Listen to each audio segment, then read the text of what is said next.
ফেটি liver লৈ মানে বহুত কনচাৰ্ণ আল্ট্ৰাচাউণ্ডত এতিয়া যদি আমি ইয়াতে ৰেণ্ডমলি আল্ট্ৰাচাউণ্ড কৰোঁ 80 to 90% গ্ৰেড 1 ফেটি লিভাৰ আল্ট্ৰাচাউণ্ডত আহিবই এইটো ডিউ টু মানে আমাৰ ফিজিকেল এক্টিভিটি নাই সেইটো আহিবই গ্ৰেড 1 ফেটি লিভাৰ ৰিভাৰ্চিবল একো নাই কৰিব লগা লাইফষ্টাইল চেঞ্জেছ এটা পেচেণ্টৰ মানে চিটি স্কেন কৰিব দিছিলোঁ তেখেতৰ মানে হেপাট'চেলুলাৰ কাৰ্চিনোমা যিটো আমি লিভাৰ কেঞ্চাৰ বুলি কওঁ ষ্টেজ 4 কেঞ্চাৰ হৈছিলে লিভাৰ কেঞ্চাৰ গোটেই চিটি স্কেন চালোঁ ষ্টেজ 4 লিভাৰ কেঞ্চাৰ মানে এইটো অপাৰেশ্যনো কৰিব নোৱাৰে বেয়া আৰু এইটো মানে 5 ইয়াৰ সাৰ্ভাইবিলিটি ৰেট খুব বেছি 20% বা 30% ৰিপৰ্টটো চাই মানে মই ক'লোঁ আপুনি পেচেণ্টটো ওলাই দিয়ক মই আপোনাক বুজাই দি আছোঁ বেমাৰটো তো ধুনীয়াকৈ বুজাই দিলোঁ যে আপোনাৰ এনেকৈ হৈছে বেমাৰটো ভাল নহয় যিকেইদিন বাচি থাকে আৰু গাৰ্জেনটো যেতিয়া মোক কয় বোলে ছাৰ অকলতো এইটো বেমাৰেই আছে বেলেগতো একো নাই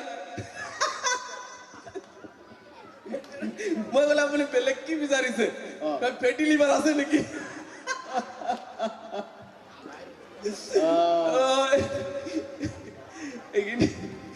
এইখিনি মোৰ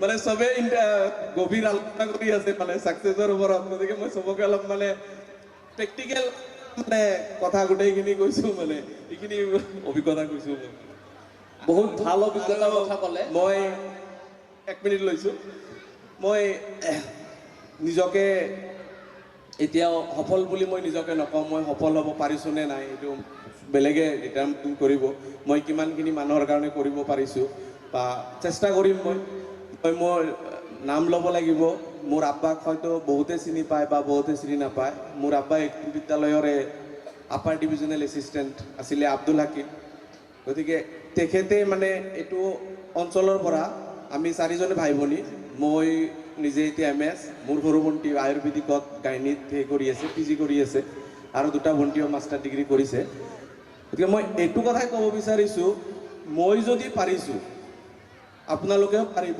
আপোনালোকৰ ল'ৰা ছোৱালীও পাৰিব খালি কি লাগে তেখেতক সৰুৰ পৰাই উৎসাহ লাগে আৰু হাৰ্ড প্লাছ স্মাৰ্ট ৱৰ্ক কৰিব লাগে এতিয়া মোৰ দেউতাই তেতিয়া বহুত মানুহ আছিলে মই নাম কোৱাটো ভুল হ'ব কিছুমান মানুহৰ আছিলে থিংকিং মানে আমাৰ সেই জেনেৰেশ্যন অভিভাৱকৰ কিছুমানৰ থিংকিং চবে নিজৰ গাত ল'ব নালাগে থিংকিংটো এনেকুৱা হয় নিজৰ এটা ল'ৰা বা 2টা ছোৱালী থাকিলেতো ক'বই নালাগে ছোৱালীবিলাক 10 পাছ কৰিব বিয়া দি দিব মেক্সিমাম মানুহৰ আমাৰ থিংকিং আছিলে হয়তো এতিয়া লাহে লাহে চেঞ্জ হৈ আছে তো বহুত মানুহৰ এইটো আছিলে পইচা থাকিলে যে পইচা আছে আমাৰ ল'ৰাই বাহিৰত যাব নালাগে পঢ়িব নালাগে আমি মাটি ৰাখিম ঘৰ বনাম সেইখিনি চলি যাব মোৰ দেউতাই এটা কথা সদায় কৈছিলে যে মই মৰি যোৱাৰ আগত তোমালোকে যিখিনি কৰি ল'ব পাৰা সেইখিনি কৰি লোৱা মৰাৰ পিছত কিন্তু মই তোমালোকৰ কাৰণে একো নকৰোঁ মোৰ কাৰণে তোমালোকে সম্পত্তি গতিকে মানে এইটোৰ পৰা এইটোৱে কৈছোঁ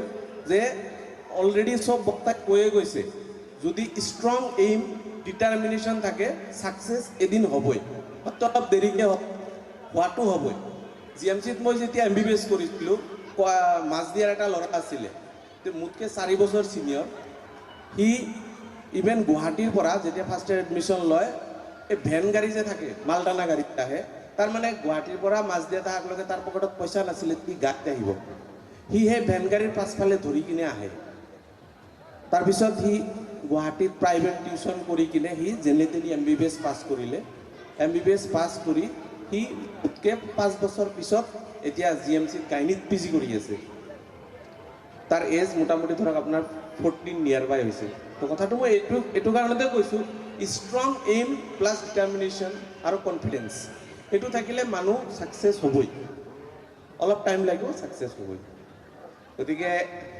আৰু যদি কিবা সুধিব আছে সুধিব পাৰে নহ'লে মই শেষ কৰিম মানে সুধিব লগাটো বহুত আছে আপুনি ইমান মানে আমাক হাঁহিৰ খোৰাক দিলে আপোনাৰ অভিজ্ঞতাৰ কথা ক'লে মই আপোনাক এটা কথা প্ৰথমতেই কৈছিলোঁ যে আপুনি ভৱিষ্যতে আমাৰ সতীৰ্থসকলে মানে আপোনাৰ পৰা যদি সহায় বিচাৰে আপুনি সহায় কৰিবলৈ প্ৰস্তুত আছে কি নাই অলৱেজ ৱেলকাম কাৰোবাৰ যদি কিবা অসুবিধা থাকে যিকোনো হেল্প লাগে চাৰ্জিকেল এছপেক্টতে হওক যিকোনো এছপেক্টত কেৰিয়াৰ কাউন্সেলিঙৰ ক্ষেত্ৰত হওক মই সদায় প্ৰস্তুত আছোঁ স্পেচিয়েলি বামুণনগৰ হায়াৰ ছেকেণ্ডেৰীৰ কাৰণে বামুণনগৰ হায়াৰ ছেকেণ্ডেৰী মোৰ কাৰণে এটা আৱেগ জড়িত হৈ আছে এইখন বিদ্যালয়ৰ কাৰণে এই বিদ্যালয়ৰ পৰা যাৰ যেনেকুৱা হেল্প লাগে মই কৰিবলৈ প্ৰস্তুত আছোঁ ধন্যবাদ।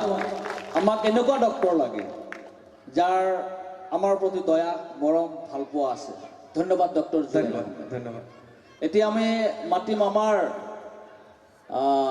বেনামিন নুৰুল্লাহ MHC ডিপাৰ্টমেণ্টত চাকৰি কৰে। আমি পঢ়ি থকা সময়ত আমাৰ জুনিয়ৰ আছিলে, কিন্তু স্কুলত এটা নাম আছিলে ভাল ষ্টুডেণ্ট সি, ভাল ষ্টুডেণ্ট বুলি কৈছিলোঁ আমি, যে ভাল ল'ৰা।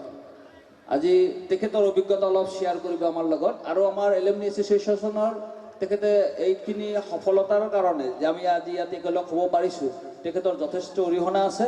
তেখেত আমাৰ ভাইচ প্ৰেছিডেণ্টো হয়, গতিকে তেখেতৰ অভিজ্ঞতা অলপ শ্বেয়াৰ কৰিব। আমি আমাৰ এই আলোচনা অংশগ্ৰহণ কৰিবলৈ আমাৰ সতীৰ্থ তথা জ্যেষ্ঠ সতীৰ্থ মাননীয় নাছিৰুদ্দিন আহমেদ জুনিয়ৰ ইঞ্জিনিয়াৰ, তেখেতক মঞ্চলৈ আহ্বান জনাইছোঁ। সন্মানীয় আজিৰ সভাৰ পৰিচালকদ্বয়, সঞ্চালকদ্বয়, মঞ্চত উপবিষ্ট বিশিষ্ট সতীৰ্থসকল, শিক্ষকসকল আৰু মঞ্চৰ সন্মুখত থকা ছিনিয়ৰ জুনিয়ৰ সতীৰ্থসকল, মোৰ নাম বেনিয়ামিন নুৰুল্লাহ। মই এই গাঁৱতে জন্মগ্ৰহণ কৰিছোঁ। মোৰ দেউতাক মই সহজতে ক'লে চবেই চিনি পাব, চালাম কাহিনীৰ ল'ৰা। মই UDA হিচাপে কৰ্মৰত আছিল, পিছলৈ আলহাজ আব্দুল চালাম বুলি জানে মানুহে। তো যিয়ে নহওক, এমটি ভেচেল চাউণ্ড মাছ আমি আমাৰ কাদেৰ খান ছাৰে সদায় কৈ আহিছিল, দাঁত নোহোৱাবোৰ ফুচফুচনি আহাৰ। মই এনেকুৱা এটা মঞ্চত থিয় হৈ কিবা যে ক'ব পাৰিম, এনে মই বহুত কথা ক'ব পাৰোঁ, কলেজতে হওক বা বিভিন্ন অনুষ্ঠানত হওক। আৰু মই কিছু কিছু জাগাত কৈ থাকোঁ, মই যিমানটা মঞ্চত আৰু মানুহে বা আমাৰ অঞ্চলৰ শিক্ষকসকলে ছাত্ৰক শিকায়, কিন্তু মই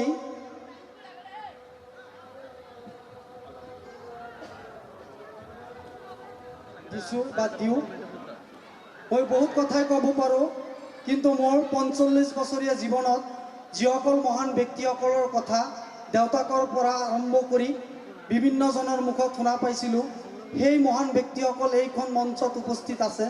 গতিকে মই এতিয়া এমটি ভেচেল চাউণ্ড মাছ হৈ গৈছোঁ।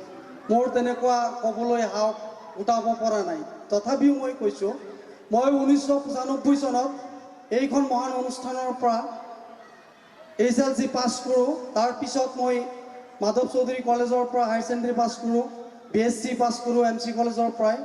2003ত মই MSc পাছ কৰোঁ। 2006ত মই বৰপেটা BT কলেজৰ পৰা B.Ed পাছ কৰোঁ। আৰু 2006ত পৰীক্ষা দি 7ত ৰিজাল্ট ওলাইছে, তাৰে মই এসপ্তাহ পিছত বৰপেটা B.Ed কলেজত 12 বছৰ মই কাম কৰিছোঁ। তো মই যদিও শিক্ষাৰ লগত জড়িত, কিন্তু মই চাকৰি কৰোঁ হেল্থ ডিপাৰ্টমেণ্টত। মই যদিও শিক্ষাৰ বিভাগত চাকৰি কৰিছিলোঁ, সেইবিলাক কণ্টেক্সুৱেল বা ঠিকাভিত্তিক আছিল। মই সেইবিলাক বাদ দি মই চৰকাৰীভাৱে হেল্থ ডিপাৰ্টমেণ্টত সৰু এটা চাকৰি কৰোঁ, কিন্তু মই আজিও শিক্ষাৰ লগত ওতপ্ৰোতভাৱে জড়িত আছোঁ। মই ভাবোঁ আব্দুল মান্নান তেখেতৰ পিছত মই হয়তো কিজানি ইংলিছ মিডিয়ামত শিকোৱা মই এজন প্ৰথম টিচাৰ। মই Barpeta central church English medium স্কুলতো মই বিভিন্ন জাগাত চাকৰি কৰা সত্ত্বেও মই কৰোণাৰ আগলৈকে সেইখন অনুষ্ঠানত মই কাম কৰিছিলোঁ। এতিয়াও মই টিউশ্যন কৰোঁ, বা মোৰ এখন ব্যক্তিগত অনুষ্ঠান আছে বৰপেটা ছায়েন্স কলেজ। যদিও মই হেল্থ বিভাগত চাকৰি কৰোঁ, কিন্তু মই মানুহটো শিক্ষা বিভাগত জড়িত হৈ আছোঁ। আৰু মই বিশেষ একো কৰিব পৰা নাই, বা মোৰ ভাগ্যত পোৱা নাই, বা মোৰ কৰ্মৰ ক'ৰবাত দুখ আছে, কিন্তু মই শিক্ষাক মই বিৰাট ভাল পাওঁ। কেতিয়াবা মই যেতিয়া ৰাতি শুই থাকোঁ, তেতিয়া ভাবোঁ যে মোৰ 100জনমান ডক্টৰ মোৰ হাতেৰে ওলাই গৈছে।